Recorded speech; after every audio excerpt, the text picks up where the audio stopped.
Hi, Matt. I'm Mike. Matt. I'm your instructor. Nice to meet you. So to open up this lesson series, we're going to do putting for the first day. Now, I saw in your write-up that you were struggling with some lag putting. Do you want to explain that for me?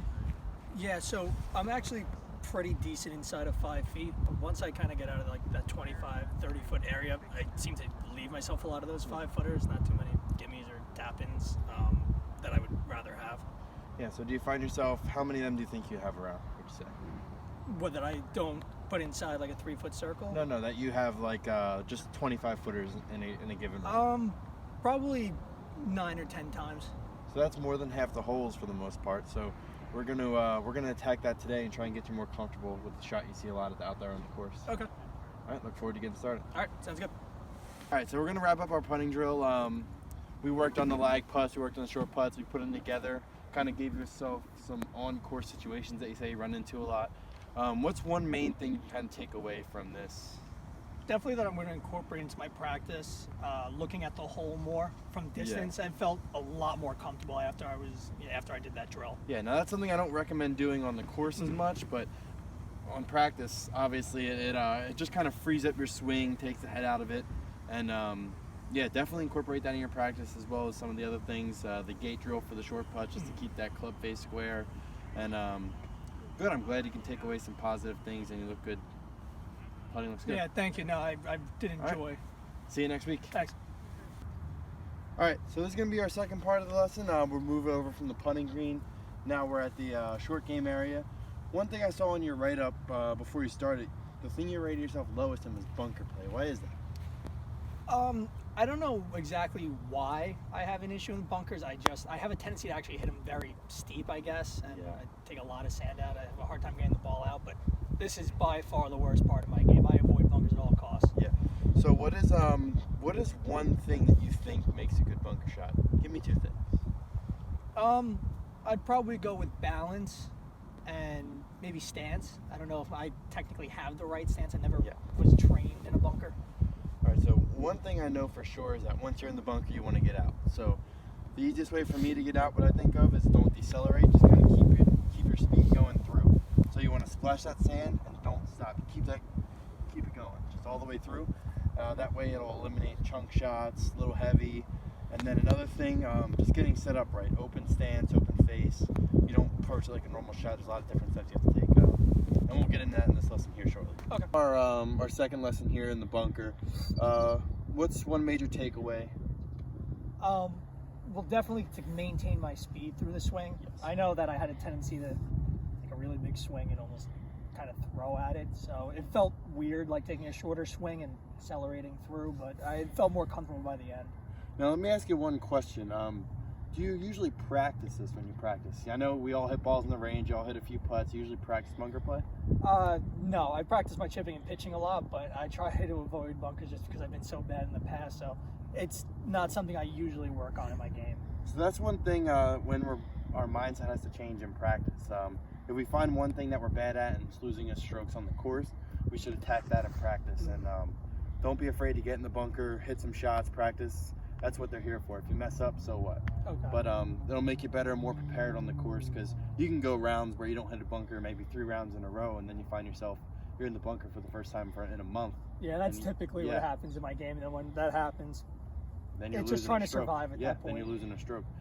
So just these drills and this practice session, hopefully you'll take that in your future practice sessions. You'll be more prepared when you run out in that situation on the course. All right, sounds good. Thanks, Mike. No problem. All right, Matt, so we're here on the range. One thing I wanted to work on today was kind of your mid-irons. You kind of described to me your miss was a little pull while you're trying to play that cut. Go ahead and describe that a little bit for me. So throughout my entire bag, I really do play like a 2 or 3 yard cut, but when I tend to not be hitting my club so good, I tend to pull it a couple yards left of where I'm trying to start the ball. Yeah. But now, does it still cut when that happens, or is it usually a straight pull? Sometimes it'll cut, sometimes it kind of just stays straight. All right, do you have any idea what might be causing it, something to look for? I mean, I know like when you hit a cut, you swing across plane, so is it, I'd maybe closing my hands down a little fast, I'm not sure. All right, so why don't you hit a couple and we'll get into it, and I'll look into trying to fix that for you. Okay. So we're gonna wrap up for the day. one main thing we attacked here today was your irons and that miss of a pull. So just to recap, a couple of things that we can work on that. Mainly that pull issue of yours is tempo based. Just kind of finding out where your swing is, where it needs to be. So halfway back, it was good. 3/4 of the way back, it was good. We found it was that last hitch that was kind of causing the club face to shut down, causing pull. What's one thing on the range you can do to kind of? I definitely like that gauge drill that you showed me. I know that's not so much for the tempo as much as the path, but I did like how I could almost check where my swing is at any point if I'm able to get through that gate. And definitely the counting in my head. I don't know if I'll do that on the course necessarily, but when I practice, I could definitely see that helping my tempo. Yeah, so the gate drill not only for tempo, like you said, but just to kind of give yourself a check with where the club face is going, get impact and all that. That's a good drill, useful drill for a whole bunch of things. All right, so we'll see you out there for the next lesson. All right, sounds good. Thanks, Michael. Matt, good to see you again. Good to see you. So here we're on the range. We're gonna work on hitting some tee shots, and a big part of tee shots is the mental game. So, what do you know about the mental game? What are you trying to implement while you're playing? I mean, when I first get to the tee, it's more try to avoid my miss. I usually hit a cut, so sometimes I can turn into a slice. So it's more just trying to avoid the slice when I walk up onto the tee. And now, how about for par threes and stuff? Same thought process, or is it a little different with the iron? It's a little different with the iron in the hand. That's more controllable. The driver is really where I get that big right miss. All right, so let's have you warm up and hit some, and hopefully learn a little bit about the mental game today. Okay. All right, so that's going to close it up for the day. Just to go over a couple of quick things. We know every hole starts with a tee shot, whether it's a par three, whether it's an iron off the tee. Just give me some examples of when you would like to not hit driver, or kind of shy away from having to hit driver. I mean, sometimes holes that are like in that 420, 430 area, I hit it a decent way, so I'm not afraid, especially because I have that miss, to hit an iron off the tee with my leg. So driver, I try to keep in the bag as much as possible. Yeah. So one thing that I like to think about is if you have a certain number, playing to a number when there's trouble, just to give yourself comfortable on a hole that usually makes you uncomfortable. That familiarity of I can hit this shot, or if that 2 iron's a fairway finder, I know I have this shot in the bag to get to this number. Another thing is just remember we're talking, don't bring that negative thought process over your shot. And then one more thing we can get into a little bit. Do you have a pre-shot routine? I do, but it varies. It's not really too consistent, but I do always try and have some sort of game plan going into every shot. So that's the most important part of the tee shot to me before the whole routine getting into it. It's going to make you more comfortable on shots that have trouble. On tee shots 10, there's always usually some kind of trouble somewhere there.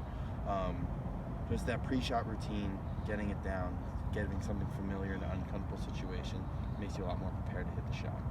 All right, and what's one thing that you're going to take away that we learned today, use it in your practice sessions, maybe out on the course? Definitely that aim part. When we looked at it, I didn't notice how far off my stance actually was. Yeah. So I'm going to try and start picking targets, like that yard in front of my ball, like you said. It's just simple enough to look at, because sometimes I don't really know if I'm aimed bad or not. Yeah, so that the might thing be is, good. your hips, toes, and shoulders could all have different aim points based on how you set up. So knowing where that club face is, if you can kind of cheat, and get a little bit of a head start, and you know where that's facing, that's a big part of the tee shot. And every shot, really. Yeah.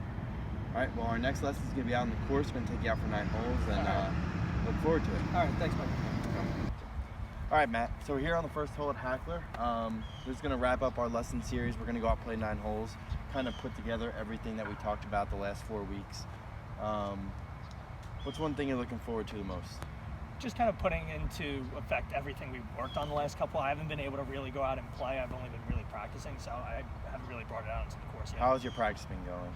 It's been going pretty good. Yeah? It's a couple of bumps, but pretty smooth. All right, so once they clear the fairway, let's get started, and good luck out there. Okay, thank you. All right, Matt, so we just finished up, shot 38. Is that a normal score for you for 9 holes? Usually that's right around where I shoot. A couple of last. Yeah, give or take. So, as you see, we're playing a couple holes out there, you can kind of see what what we went over in the lessons and how many times you come into that on the course. Every tee shot you can put into effect what we learned on the range. Every hole's putting, the short putt or the long putt, and then getting out of trouble and managing the mental game and routines. What's some takeaways you have from the lesson series yourself? Definitely going to work on that lag putting. My ball striking seems to be much better today, but still kind of once I get out of that like 20-foot range, putting still seems to be a little bit of an issue. Usually that's always been my problem, but my ball striking feels much better since we started. So I want you to practice consistently the couple drills I gave you for each part of your game we worked on. The iron shots with the tempo, the bunker shots with keeping the tempo up through the swing, and then putting the use of your subconscious and all that. And then always practice even on the range, routine, pre-shot, post-shot, on the course. Every shot needs that to bring that familiarity to your game.